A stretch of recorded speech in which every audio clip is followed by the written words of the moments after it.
Bismillahirrahmanirrahim. Alhamdulillah rabbil alamin wa bihi nasta'in ala umuri dunya waddin. Allahumma salli wa sallim wa barik ala habibir rahman wa sayyidil akwan al-hadir ma'a man salla alaihi fi kulli zaman wa makan wa ala alihi wa sahbihi wa tabi'ihi bi ihsan.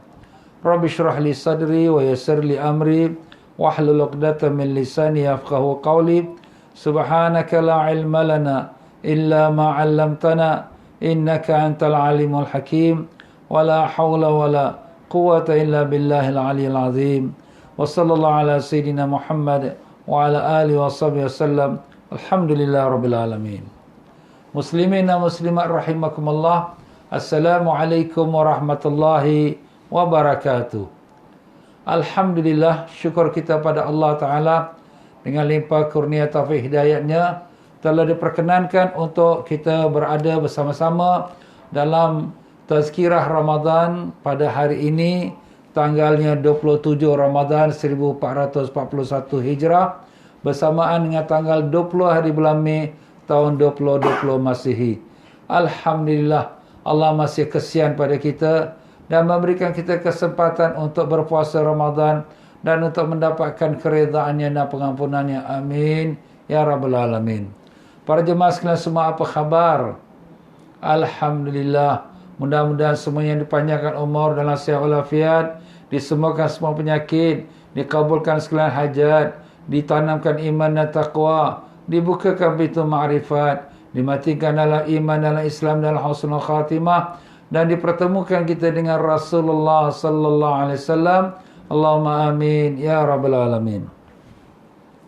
Ya para jemaah sekalian, alhamdulillah, syukur pada Allah yang telah memberikan kita kesempatan untuk kita mengikuti tazkirah setiap petang, dan kemudian kita semalam kita dapat pula menghadirkan diri dan bersama-sama khatam Al-Quran, iaitulah satu majlis yang dipenuhi dengan oleh para malaikat dan dapat rahmat Allah Ta'ala. Dan alhamdulillah semalam juga berkebetulan dengan malam 27 Ramadan yang sangat-sangat sekali diharapkan berlakunya Lailatul Qadar, dan begitulah nampaknya alamat-alamat pun sudah nampak jelas waktu semalam. Walaupun dah malam 27 Ramadan, tapi pada tengah malam saya sendiri lihat cahaya terang benderang di langit, Masya Allah, seolah-olah macam bulan purnama, padahal pada tengah 27 Ramadan. Dan demikian juga pada waktu kita bersalawat dan juga berzikir dan juga berqiyamul lail, dapat kita rasakan kesyahduannya. Mudah-mudahan itulah juga yang didapatkan oleh semua para jemaah sekalian. Dan demikian juga kita pada pagi hari tadi, kita sini dapat lihat matahari bila terbit dalam keadaan yang mendung, tak memancar terang, seperti mana dalam gambaran hadis Nabi sallallahu alaihi wasallam, ia ditutup oleh para malaikat yang naik selepas daripada masuk fajar, kerana malaikat yang turun pada malam itu Qadar bukan satu, bukan dua, bukan 1,000, bukan 1 million, bukan 1 bilion, bahkan tak terkira jumlah malaikat yang begitu ramai sekali. Bahkan mungkin trilion, bilion, tak boleh nak kira lah. Itulah dia tuan-tuan dan puan-puan. Alhamdulillah, mudah-mudahan Allah Ta'ala terima semua doa-doa kita dan dikabulkan semua hajat-hajat kita dan diampunkan semua dosa-dosa kita, dan semoga semua kita dimasukkan dalam golongan dilepaskan daripada api nerakanya. Allahumma amin ya rabbal alamin. Ya para jemaah yang dimuliakan Allah, tapi ini bukan berarti kita sudah selesai daripada ibadat. Kerana ibadat ini tidak ada penghujungnya sampailah kepada kita menemui Allah Ta'ala. Allah Ta'ala sini berfirman, a'udzubillahi minasyaitanir rajim, wa'bud rabbaka hatta ya'tiyakal yaqin. Sembahlah kamu pada Tuhanmu sampailah datangnya yakin. Yakin di sini maksudnya ialah ajal kamu. Makna ibadat kita ini tidak ada penghujungnya. Jangan kita rasa sekarang dah boleh relax lah, itu kadar dah dapat dah. Tidak, bukan begitu. Sebenarnya orang yang mendapat Lailatul Qadar itu tandanya ialah bahawa dia makin kuat ibadat. Umpamanya kalau orang yang buka kedai, dia meniaga, Kalau niaga dia tu maju, dia akan rajin buka kedai tiap-tiap hari.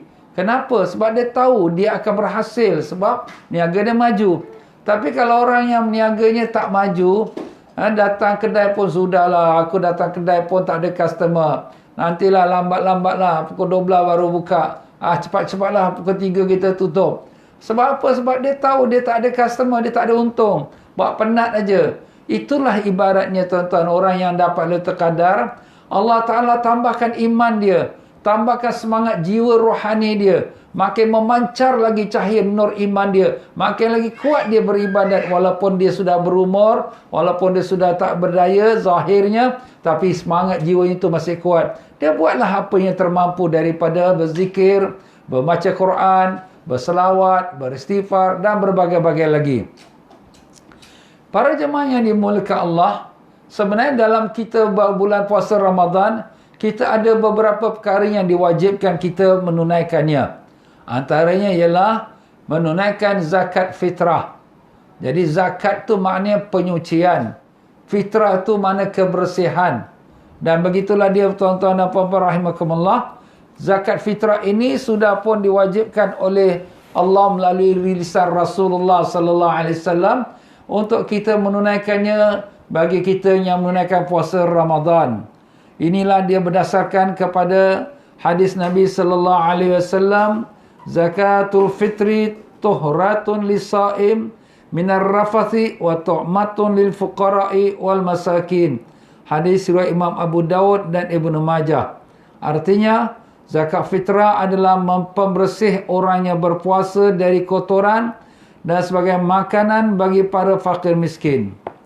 Jadi apabila kita mengatakan zakat, zakat itu dari segi bahasa pun penyucian, pembersihan. Jadi kalau sekira zakat harta, maknanya dia membersihkan harta kita. Sebab dalam kita mencari rezeki ini, kadang-kadang ada kita tersilap, tercakap bohong, ada kala tersilap kita terkata orang, ada kala tersilap ada campur syubhat yang kita sedar atau yang kita tak sedar. Jadi dengan kita keluarkan zakat harta, maka dia bersihkan harta kita yang mana ada kotoran-kotoran itu, yang tinggal tu, yang baki tu adalah yang bersih, yang suci, yang berkat untuk kita mengambil manfaat darinya. Macam juga kalau kita makan. Kalau kita makan, import, mesti ada ekspor. Ekspor? Yalah, kau pergi ke tandas tu, ekspor lah tu. Nah, kalau dia kata tak nak ekspor, nak import je, ekspor tak nak. Apa jadi tuan-tuan? Penyakit. Nak ke mana tu? Nak kena bawa pergi hospital. Terpaksa tebuk, doktor kena tebuk dia, buang kotoran dia. Macam tu sekali. Kenapa? Sebab dia import, tak ada ekspor. Itulah pentingnya kena ada ekspor juga tuan-tuan. Itu bahasa sindiran lah. Macam itulah dia. Kita pun ada cari harta, kita pun ada silap-silap, kita tak tahu. Mungkin pada zahir kita semua komplit dah cukup, tapi mungkin ada yang salah kita tak perasan. Maka kita keluarkan zakat. Jadi zakat tu menyucikan harta kita, maka harta kita tu akan menjadi barakah dan baik untuk diri kita dan keluarga kita. Nah, sekarang ni kita zakat fitrah pula. Fitrah ini daripada perkataan fitrah tu mana asal suci, kesucian yang bersih. Sama jugalah tadi, tapi ini lain lagi. Inilah namanya Aidul Fitri. Fitri itu kembali kepada kesucian, kembali kepada asal kita, iaitu asal kita tu dilahirkan oleh ibu kita suci bersih, tak ada dosa. Macam itulah juga bila kita puasa Ramadan, kita keluarkan zakat fitrah, mensucikan kita punya puasa. Puasa kita ni pun kadang-kala dosa mata, dosa telinga, dosa lidah, dosa hati kita, dosa kaki tangan kita, yang mungkin kita sedar atau tak sedar. Tetapi dengan kita mengeluarkan zakat fitrah, dia cuci kotor-kotoran ini. Jadi menjadi pembersihlah kepada puasa kita. Dan ia sekaligus sebagai untuk memberi makanan kepada orang fakir miskin. Masya Allah. Sungguh cantik indahnya Islam tu tuan-tuan ya. Dia bukan hanya berfungsi satu bahagian, bagi kedua-dua. Kita yang berpuasa, kita keluar zakat fitrah, dia baik untuk diri kita, dan kita memberi pada orang yang miskin, dan baik untuk mereka juga. Alhamdulillah. Itulah dia tuan-tuan dan puan-puan, dalam syariat Islam, kita yang berpuasa Ramadan, wajiblah kita mengeluarkan zakat fitrah. Demikian juga Rasulullah sallallahu alaihi wasallam telah bersabda, "Inna sauma Ramadan mu'allaqun bainas sama'i wal ard, la yurfa'u illa bi zakatil fitr." Sesungguhnya puasa Ramadan berada di antara langit dan bumi, tidak diterima kecuali dengan mengeluarkan zakat fitrah. Jadi di sini arti katanya lain, maknanya kita yang puasa ni tergantung. Tak diterima dan tak ditolak. Tergantung. Bilakah dia boleh lepas daripada dia punya tergantung tu terus menuju kepada Allah, iaitu dengan mengeluarkan zakat fitrah. Jadi nampak tuan-tuan ya, pentingnya zakat fitrah jangan kita ambil ringan ya. Ini bukan satu perkara sunat, tapi dia adalah wajib ya. Maka begitulah wajib zakat fitrah ini sebelum kita melakukan ataupun salat Idul Fitri ya. Dan dia telah diwajibkan pada tahun 2 Hijrah. Itulah juga tahun yang diwajibkan mula puasa Ramadan. Jadi puasa Ramadan mula diwajibkan atas umat Islam pada tahun 2 Hijrah setelah umat Islam berhijrah ke kota Madinah Munawarah, dan sekaligus diwajibkan juga zakat fitrah itu pada tahun yang tersebut, tahun 2 Hijrah. Hukum zakat fitrah. Jadi kita telah sebutkan hadisnya.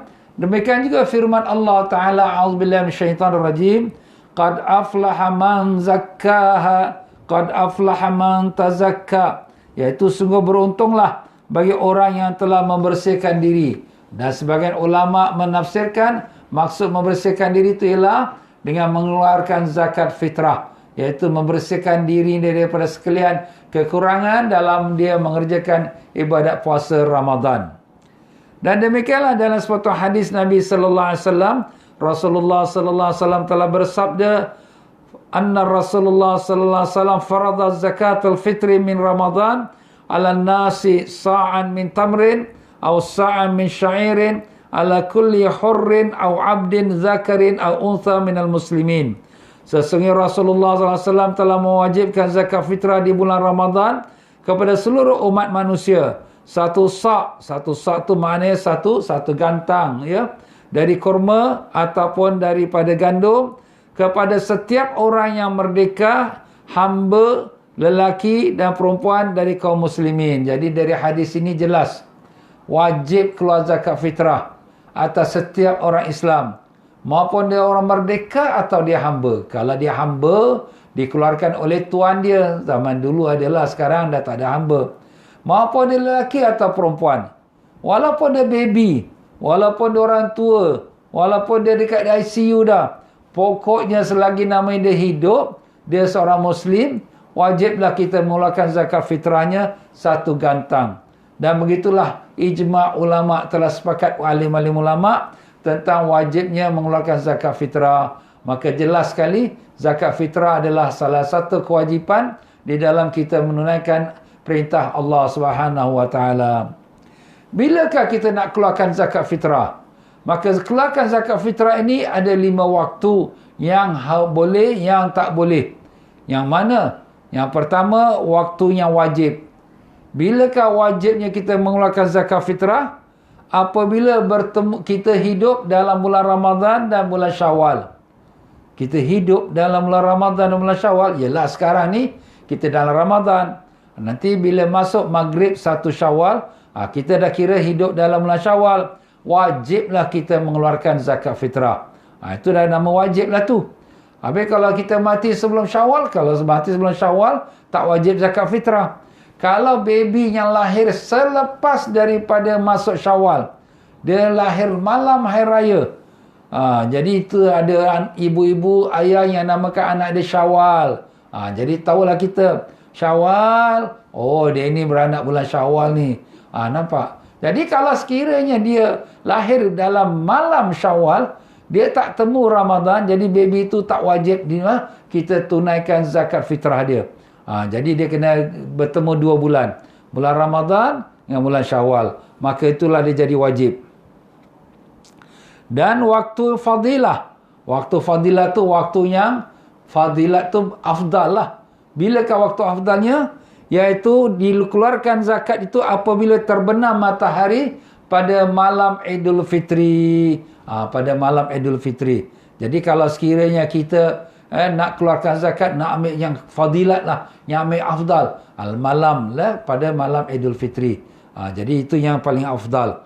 Dan lebih afdal lagi, dikeluarkan setelah solat subuh, sebelum sembahyang hari raya Idul Fitri.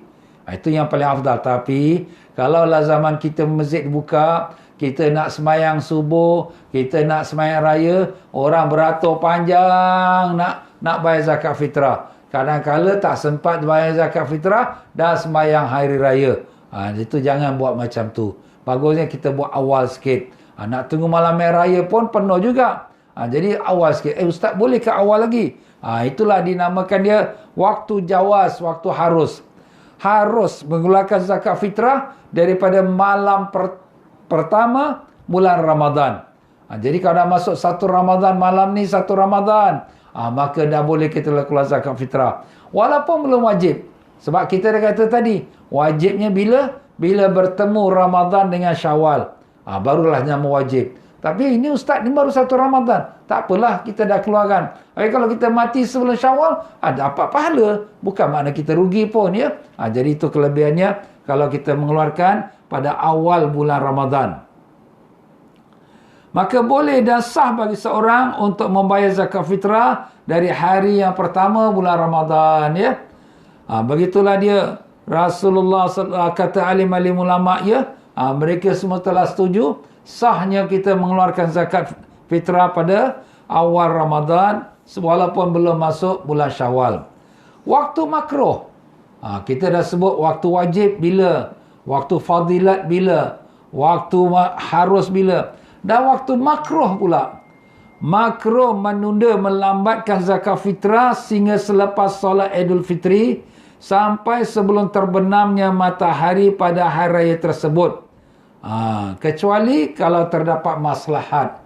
Jadi kalau kita lambatkan mengeluarkan zakat fitrah sampailah kita selepas sembahyang hari raya, baru kita keluarkan zakat fitrah. Ataupun kita keluarkan zakat fitrah tu pada hari raya tapi sebelum masuk maghrib, belum masuk malam 2 Syawal.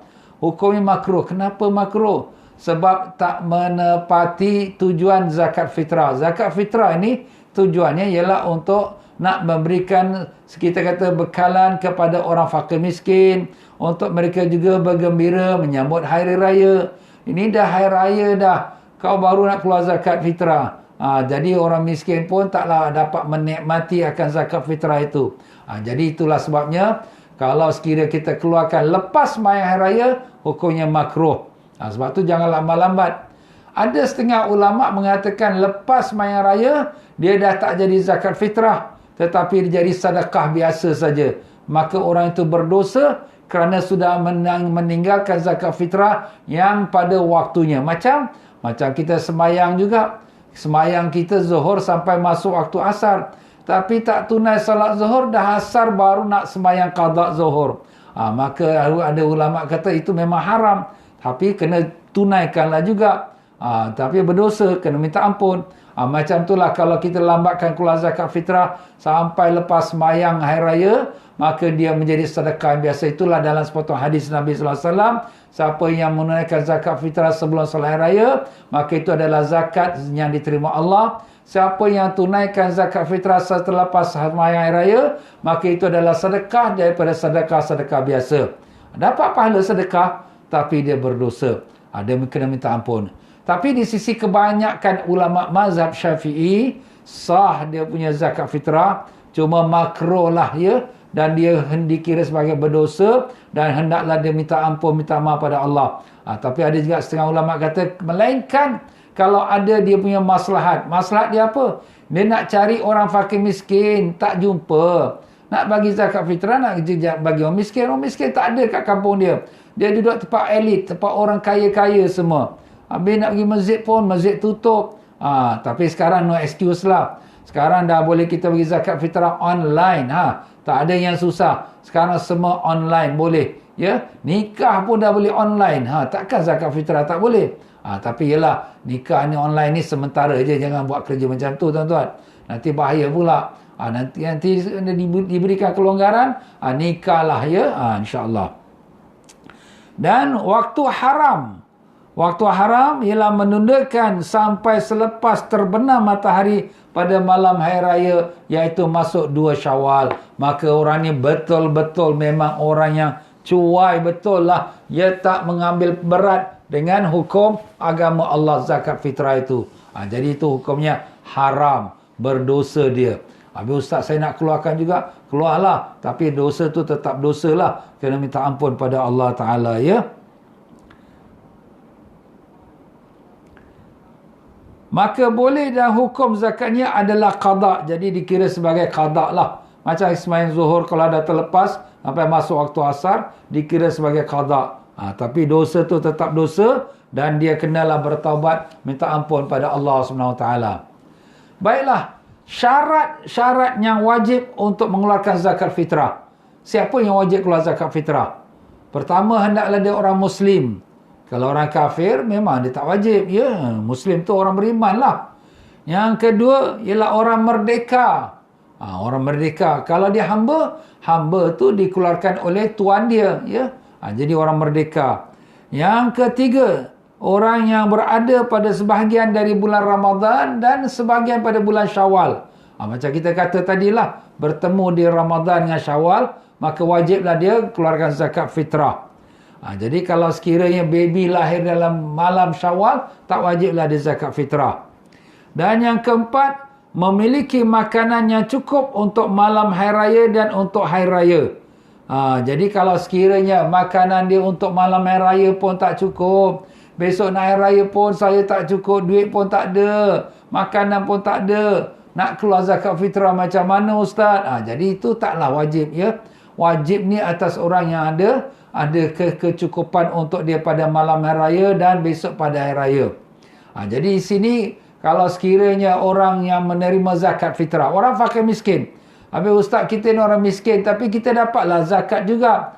Kalau dia dah dapat zakat, mana dia dah cukup lah untuk makan dia pada malam hari raya dan pagi hari raya, dia pun wajib juga mengeluarkan zakat fitrah. Ustaz saya orang miskin, saya boleh terima zakat, takkan pula saya nak keluar zakat?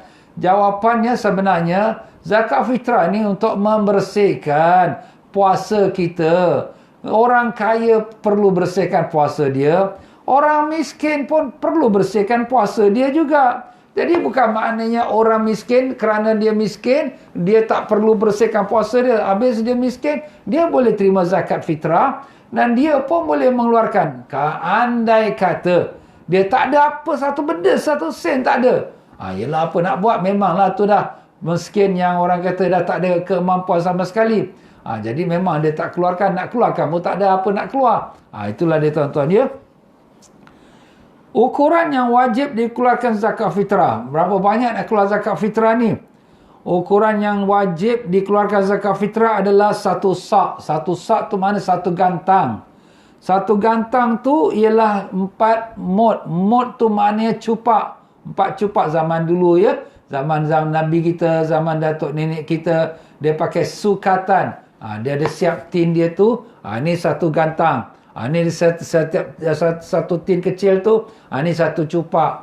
Jadi kalau sekiranya kita sekarang ni tak pakai gantang, tak pakai cupak lah. Kita pakai kilogram saja. Jadi lebih kurang 1 gantang tu 2.75 kilogram. 2.75 kilogram. Jadi kalau kita makan beras yang kita kata $1 1 kilogram, jadi kalau sekira 3 kilogram, $3. Tapi sekarang mana ada beras $1 lagi ya, semua dah naik harga. Jadi sebab tu di sini pihak Majlis Agama telah menetapkan dia punya jumlah dengan mudah. Tak payah nak fikir-fikir. Jadi kalau orang makan beras biasa, maknanya beras yang biasalah, average lah.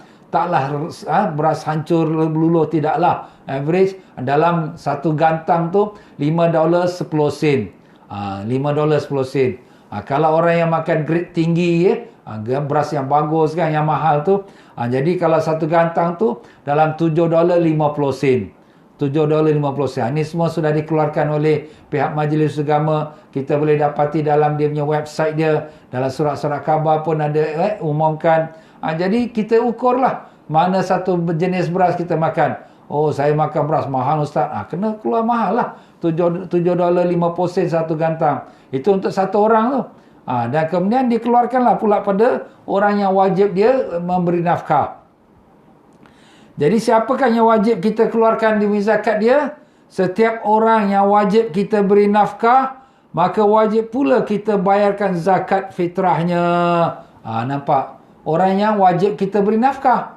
Siapa dia? Ibu bapa kita. Kalau mereka sudah tua, mereka pun dah tak ada pendapatan. Kalau mereka kata, oh tak payah, aku punya duit ada, simpanan aku. Tak apalah. Tapi ini andai kata demikian. Anak-anak pula. Anak-anak yang belum balik, ya. Mereka pun masih sekolah, tak ada duit lagi. Nak kerja pun tak boleh. Ini tengah COVID-19 ni pula. Jadi, mak ayah yang masih hidup itu, dialah yang berkewajipan memberi nafkah kepada anak tersebut. Jadi dengan itu dia juga mewajib mengeluarkan zakat fitrah. Dan demikian juga adik-beradik kita, kalau sekiranya mereka tu yang ada keuzuran, lumpuh, sakit, tak ada pendapatan, ya. Kita sebagai adik-beradik kita wajiblah memberi nafkah bantuan pada mereka. Jadi kita pun mewajibkan mengeluarkan zakat fitrah untuk mereka yang sedemikian. Wajib menafkahi mereka, akan tapi tidak demikianlah. Tapi kalau sekiranya keluarga kita tu orang kafir, na'udzubillah, ataupun anak itu sudah terkeluar pada Islam, murtad, na'udzubillah, maka tak wajiblah kita mengeluarkan zakat fitrah. Kalau isteri kepada ayah, maknanya mak tiri kita. Mak tiri kita tak wajib mengeluarkan zakat fitrah, tetapi kalau dia dalam keadaan susah, kita wajib memberi nafkah. Tapi asal hukumnya, kita tak wajib mengeluarkan zakat fitrah untuknya.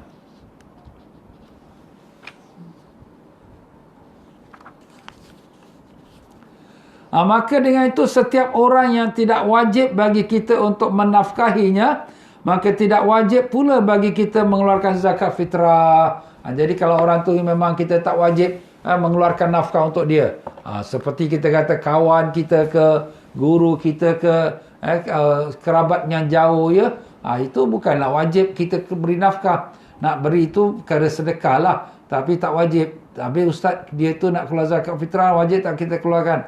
Tak wajib. Tapi kalau sekiranya kita nak keluarkan untuk dia, kita kena minta izin dia. Sebab itu dengan antara syaratnya. Baiklah. Jika seseorang memiliki zakat fitrah yang tidak mencukupi untuk seluruh keluarganya, yang wajib dikeluarkan zakat fitrahnya ialah mengikut dia punya tertib. Pertama, keluarkan untuk dirinya sendiri. Dia ada duit lah, tapi tak banyak. Adalah cukup-cukup sikit aja. Ni family ni, anak ni ramai ni. Habis nak keluar ke beras, siapa dulu? Keluar untuk diri sendiri dulu. Ada lagi, keluarkan untuk isterinya pula. Ada lagi, keluarkan untuk anaknya yang belum balik. Ada lagi, maka ayah atau datuknya meskipun sudah dari sebelah ibu. Dan begitu pula ibunya dan anak yang telah balik. Ini mengikut tertib lah. Kalaulah sekiranya kita punya duit ataupun rezeki kita pun tak cukup, boleh keluar tapi tak boleh keluar banyak-banyak, maka itu ikut tertib. Makanan yang wajib dikeluarkan dalam zakat fitrah. Maka jenis makanan yang digunakan sebagai zakat fitrah adalah makanan asas. Asas tu maknanya yang basic, yang perlu. Biasanya kalau kita sebelah timur ni, nasi lah. Itu biasanya. Kalau di negeri Arab tu mungkin roti atau korma. Jadi ikut masing-masing lah dia punya negeri dia.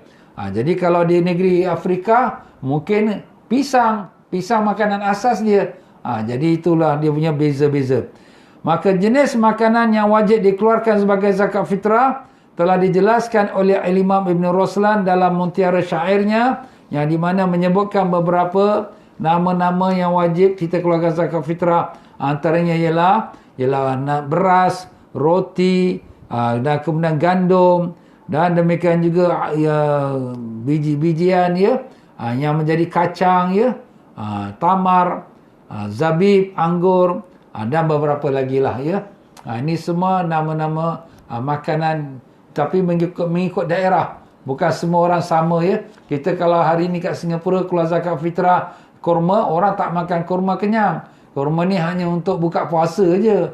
Jadi tak boleh kita jadikan tu zakat fitrah. Kenalah dengan nasi ataupun gandum. Gandum pun boleh juga sebab biasa juga ada orang kita yang selalunya makan roti.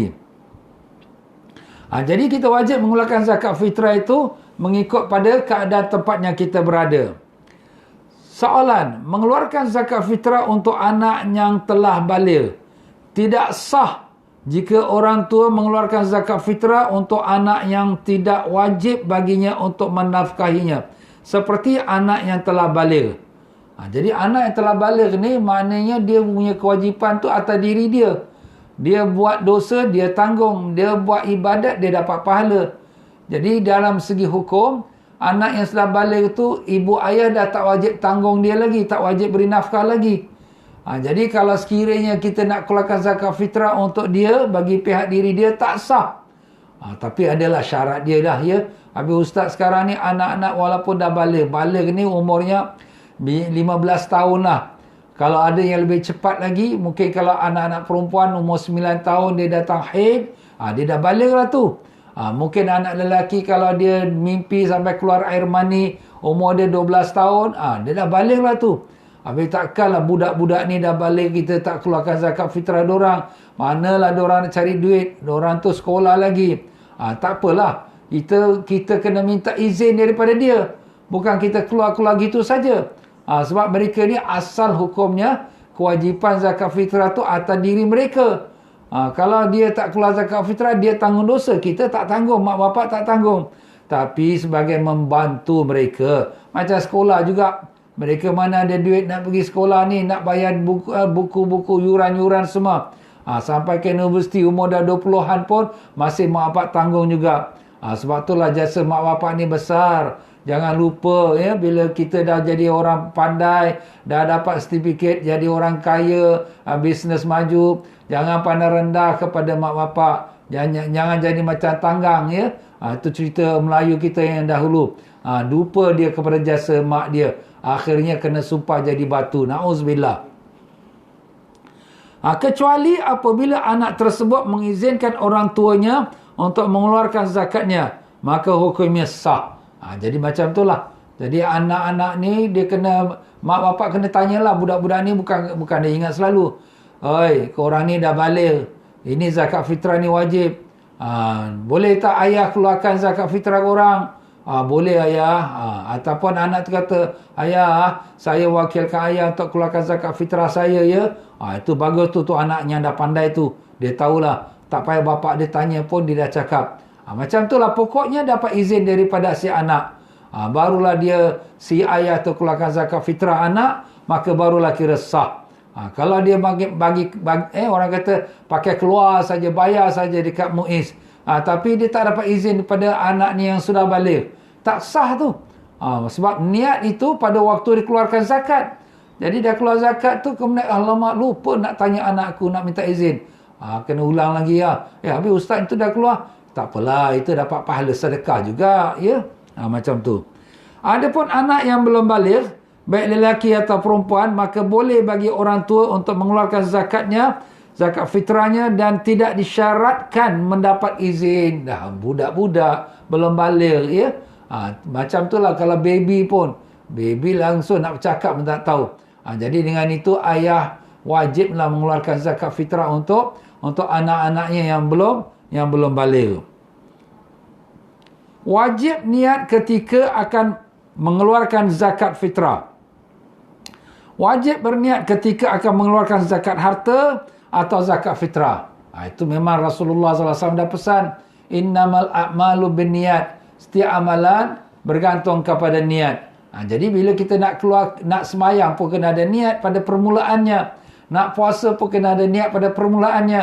Dan nak keluarkan zakat pun kena ada niat pada masa kita keluarkan zakat. Jadi waktu kita nak keluarkan zakat sebagai contoh, ini aku keluarkan zakat hartaku. Ini aku keluarkan fardu zakat fitrahku. Itu sebagai contoh lah. Itu dalam hati dia cakap, ya, tak payah sebutkan lidah pun tak apa. Jadi kita sebut dalam hati kita, ini zakat fitrahku. ini zakat fitrah untuk anakku. Ataupun kita letak dalam hati kita ada 4 orang anak yang kita nak keluarkan. Dalam hati kita kata, ini aku keluarkan zakat fitrah diriku, isteriku dan 4 orang anakku, siapa nama-nama dia. Dalam hati kita niat cukuplah tu ya. Sebab innamal a'malu biniat. Waktu niat itu ialah pada waktu memberikan zakat tersebut kepada fakir miskin atau pada waktu amil yang untuk kita serahkan kepada dia. Jadi kita waktu nak beri tu kita niatlah. Ya kita tahu dia fakir miskin, kita niat hati dia, ya Allah ni zakat fitrah aku ya Allah. Ataupun kita terus lafazkan pada fakir miskin, ni saya berikan anda zakat fitrah saya ya. Silakan. Jadi orang fakir miskin kata aku terima. Habis ustaz kalau kita tak dengar dia cakap aku terima, tak apalah. Yang penting tangan dia pun dah ambil duit kita. Itu dia terimalah tu. Ya, itulah dia tuan-tuan ya. Zakat fitrah tu kita berikan dengan kita niatkan waktu kita memberi kepada orang yang kita keluarkan zakat fitrah tu. Habis ustaz sekarang kita pakai online. Nak macam mana kita nak niat? Niatlah. Waktu kita dah siap semua nombor kita punya akaun kita semua kita dah masukkan. Kemudian nak klik transfer now. Kita pun niat, ya Allah ni zakat fitrah aku untuk isteriku, untuk anak-anak aku 4 orang 5 orang ni. Sekian. Top kita pun tekan. Terus transfer lah tu. Senang aja. Itulah dia tuan-tuan dan puan-puan zaman moden ni banyak kemudahannya. Asalkan kita gunakan dengan cara yang betul. Boleh mendahulukan niat sebelum menyerahkannya kepada fakir miskin atau menyerahkan pada wakil amil. Boleh kita dahulukan niat. Maksud dahulukan niat tu, kita nak serahkan nantilah lepas sembahyang maghrib. Dalam hati kita, nak pergi masjid ni, nanti lepas maghrib ni aku nak keluar zakat fitrah lah. Sampai dah meja kat tempat amil tu nak keluar zakat fitrah, main bagi je. Lepas dah balik, aku tak niat waktu nak bagi. Kan kau tadi dah niat pergi masjid tu, kau nak bayar zakat fitrah kan? Dan kau kata nanti lepas maghrib nak bayar zakat fitrah. Itulah dah niat lah tu. Nampak boleh? Kita dahulukan ya. Tapi kalau sudah kita keluar zakat tu, dah keluar duit tapi belum niat, itu tak pakailah. Habis ustaz duit saya dah keluar, itu dapat pahala sedekah lah ya. Cuma setengah ulama membolehkan juga, Allahu alam ya. Mengeluarkan zakat fitrah berupa wang. Tidak sah mengeluarkan zakat fitrah berupa wang dalam mazhab Syafi'i rahimahullah taala, Imam Malik dan Imam Ahmad bin Hanbal. 3 mazhab ni mengatakan tidak sah keluarkan zakat fitrah dengan bentuk wang. Melainkan satu mazhab saja. Melainkan Imam Abu Hanifah rahimahullah taala mengatakan sah mengeluarkan zakat fitrah berbentuk wang. Jadi ini tuan-tuan dan puan-puan ya. Asal tujuan zakat fitrah ini ialah untuk memberikan makan kepada orang fakir miskin pada pagi hari raya. Mudah-mudahan mereka pun tidak kelaparan, mereka pun gembira dengan adanya makanan pada pagi raya hasil daripada zakat fitrah. Dan begitulah dalam zaman ulama-ulama kita pun ya, mereka pun berpandangan demikian. Tapi Imam Abu Hanifah ni seorang ulama, bahkan ulama yang ulung juga. Sebab dia ni merupakan ulama yang tabi'in. Dia ulama yang tabi'in, dia berjumpa dengan sahabat. Masya Allah. Jadi beliau ini sudah mengeluarkan fatwa. Boleh mengeluarkan zakat fitrah dengan bentuk wang. Untuk kita lihat ketajaman dia punya fikiran dia. Dia bukan lihat pada kondisi saat dia ada tu. Tapi dia melihat pada kondisi yang akan datang lagi. Sekarang ni kita, kalau kita bagi beras, orang miskin kata, dah ustaz, dah rumah saya dah penuh dengan 1 goni beras. Dia bukan nak beras. Tapi dia nak belanja anak-anak dia sekolah. Dia nak bayar duit api air. Kemudian sekolah dia sewa rumah. Ini semua keperluan dia juga. Bukan maknanya dia nak joli-joli. Tidak. Keperluan dia pun susah. Hidup dia tu kais pagi makan pagi, kais petang makan petang. Habis macam mana ustaz? Boleh tak saya terima? Jadi dengan itulah dia tuan-tuan, Imam Hanafi membolehkan dan Alhamdulillah banyak negeri termasuk negara kita juga daripada pihak Majlis Agama pun bersetuju supaya kita boleh keluarkan zakat fitrah itu dengan pakai mata wang ya. Itu diharuskan. Itu bertaklid atau mengikut kepada mazhab Hanafi. Tapi bagi kita orang awam ni, kita tak payah niat-niat taklid lah. Kenapa? Kita mengikut apa yang telah difatwakan oleh pejabat agama kita atau oleh mufti negara kita. Mewakilkan kepada orang lain untuk mengeluarkan zakat fitrah. Boleh tak kita wakilkan orang untuk keluarkan zakat fitrah kita? Bolehlah. Kita nak musafir. Kita ni tak sempat nak bayar zakat fitrah ni. Kita pun telefon adik-adik, keluarkan zakat fitrah abang ya. Untuk anak-anak abang semua. Jadi adik tu keluarkan. Boleh mewakilkannya. Tapi wakilnya tu dia diwakilkan dalam bulan Ramadan. Kalau dia wakilkan adik dia tu sebelum masuk Ramadan, belum lagi masanya. Macam dia nak sembahyang zuhur, dia sembahyang zuhur pukul 12. Pukul 12 belum masuk zuhur. Tak sah. Jadi dia kena tunggulah masuk bulan Ramadan, baru dia boleh mewakilkan siapa-siapa dia nak wakilkan. Zakat fitrahnya anak yang dilahirkan dari hasil zina. Na'udzubillah. Jadi kalau seseorang berzina, na'udzubillah, kemudian perempuan tu pun mengandung dan melahirkan anak zina dia itu sebelum masuk Syawal. Jadi bulan Ramadan dia lahir anak dan sampailah Syawal anak tu masih hidup. Siapa nak tanggung zakat fitrah budak baby ni? Ni baby ni anak yang orang kata anak luar nikah lah. Jadi yang wajib membayar zakat fitrah ialah ibunya ya. Ibunya itulah yang wajib bayar zakat fitrah. Jika suami tidak mampu untuk membayarkan zakat isterinya, apabila seorang suami tidak mampu membayarkan zakat fitrah isterinya, maka si suami tidak wajib untuk mengeluarkan zakatnya. Habis si isteri pun tak wajib keluarkan zakat dia. Kenapa? Sebab tanggungjawab zakat fitrah atas suami. Suami kena keluarkan untuk isteri. Tapi isteri ni ada duit. Bukan dia tak ada duit. Isteri nak keluarkan zakat fitrah dia sendiri. Boleh, tak ada apalah. Itu baguslah tu. Tapi dari segi hukum asal, yang wajib keluarkan zakat fitrah ialah suami. Suami tak ada duit. Nak keluar zakat fitrah diri dia pun tak ada. Nak keluarkan zakat isteri pun tak ada. Tapi isteri ada duit, isteri keluarkan zakat dia.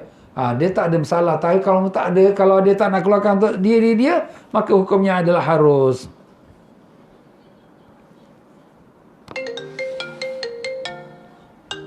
Jadi itulah dia tuan-tuan dan puan-puan rahimakumullah dalam kita menghuraikan hukum zakat fitrah ini. Jadi insya-Allah tuan-tuan dan puan-puan, jangan kita lengah dengan zakat fitrah ini. Tunaikan apa yang kita wajib tunaikan. Dan demikianlah juga kita mohon pada Allah, mudah-mudahan masjid-masjid kita dibuka kembali, dapat kita meramaikannya dan dapat kita beribadat dalamnya, dan mudah-mudahan kota Mekah Madinah pun dibuka kembali untuk mereka yang menunaikan ibadah haji dan umrah. Amin amin ya rabbal alamin. Maka dengan itu tuan-tuan dan puan-puan, marilah sama-sama kita giatkan lagi. Jangan kita ingat, dah habislah Lailatul Qadar. Kita pun tak tahu. Ini dalam sangkaan besar kita yang malam semalam tu Lailatul Qadar. Tapi tak mustahil. Pada hari ini adalah malam 27 untuk negeri yang puasa hari Sabtu. Kita mula puasa hari Jumaat. Dan negeri yang mula puasa hari Sabtu, malam ini malam 27. Mungkin malam ni juga Lailatul Qadar kepada mereka. Allahu a'lam, kita tak tahu. Dan jangan lupa besok malam 29. Yang malam ganjil juga. Pokoknya ibadat kita seperti mana yang kuliah-kuliah kita yang awal. Kita ibadat bukan menjadi hamba Lailatul Qadar. Kita ibadat hamba kepada Allah Ta'ala. Jadi hamba Allah konsisten, istiqamah, terus menerus kita beribadat kepada Allah tanpa mengira waktu dan masa. Itulah yang sebenar-benarnya ibadat yang diterima Allah. Amin ya rabbal alamin. Allahumma ya Allah ya Tuhan kami, terimalah akan puasa Ramadan kami ini ya Allah. Maafkanlah kami atas sekalian kelemahan kami dalam menunaikan puasa Ramadan ini. Kami tahu kami banyak kesalahan dalam melakukan puasa Ramadan. Banyak kecuaian kami. Tapi kami tahu kalau Tuhan yang sangat rahmat, yang luas rahmatnya. Dan kalau Tuhan yang sangat pengampun dan suka mengampunkan. Ampunkanlah kami ya Allah. Maafkanlah kami. Rahmatilah kami. Ampunkanlah ibu ayah kami, datuk nenek kami, guru-guru kami, pakcik makcik kami, anak cucu kami, murid-murid kami, saudara mara kami dan sekalian para pegawai kami dan sekalian mereka yang mengikuti program tazkirah Ramadan ini ya Allah. Ampunkanlah sekalian kami dan sekalian umat Nabi Sayyidina Muhammad sallallahu alaihi wasallam, dan masukkanlah kami semua dalam golongan yang Kau lepaskan daripada api neraka-Mu ya Allah. Ya Allah, terimalah doa kami, kabulkanlah permohonan kami, sembuhkanlah penyakit-penyakit saudara-saudara kami kami yang sedang sakit, yang bermohon doa dari kami, ya Allah. Matikanlah kami semua dalam husnul khatimah dengan kalimat tauhid la ilaha illallah Muhammadur Rasulullah sallallahu alaihi wasallam. Rabbana atina fid dunya hasanah wa fil akhirati hasanah wa qina adzaban nar. Asyhadu an la ilaha illallah astaghfirullah. Nas'alukal jannata wa na'udzubika minan nar. Asyhadu an la ilaha illallah astaghfirullah. Nas'alukal jannata wa na'udzubika minan nar. Asyhadu an la ilaha illallah astaghfirullah. Nas'alukal jannata wa na'udzubika minan nar. Allahumma innaka 'afuwun tuhibbul 'afwa fa'fu 'anna. Allahumma innaka 'afuwun tuhibbul 'afwa fa'fu 'anna. Allahumma innaka 'afuwun tuhibbul 'afwa fa'fu 'anna ya karim. Wa sallallahu ala sayyidina Muhammad wa ala alihi wa sahbihi wasallam. Walhamdulillahi rabbil alamin. Taqabbalallahu minkum minna minkum taqabbal ya karim. Ya para jemaah sekalian, jangan lupa besok petang kita punya kuliah tazkir Ramadan masih diteruskan. Sharelah apa yang telah kita sampaikan tadi kepada kawan-kawan kita dan grup kita, mudah-mudahan mereka juga dapat manfaatnya. Dan jangan lupa ibadat dalam Ramadan, setiap satu yang sunat dapat pahala satu wajib, satu yang wajib dapat pahala 70 wajib pada bulan lain. Jadi teruskan berganda-ganda kita ibadat. Jangan putus daripada amal ibadat. Dan kita tidak tahu apakah kita bertemu lagi Ramadan tahun hadapan ataupun tidak. Dan bagi mereka yang ada apa-apa soalan, kalau nak bertanya, bolehlah melalui FB, boleh messagekan kepada FB saya. Dan insya-Allah yang mana mampu saya akan jawab, yang tak mampu Allahualam. Baiklah, sampai situ saja untuk kita pada petang ini. Mohon maaf daripada saya kalau ada kesilapan, kesalahan yang sengaja tak sengaja, yang di mana boleh merasakan hati tuan-tuan dan puan-puan, maka saya mohon maaf. Tuan-tuan dan puan-puan, maafkan saya ke tidak? Terima kasih banyak-banyak. Dan akhir sekali saya katakan, aku liqauli hadza wa astaghfirullahalazim li wa lakum wa billahi taufiq wal hidayah. Wassalamualaikum warahmatullahi wabarakatuh.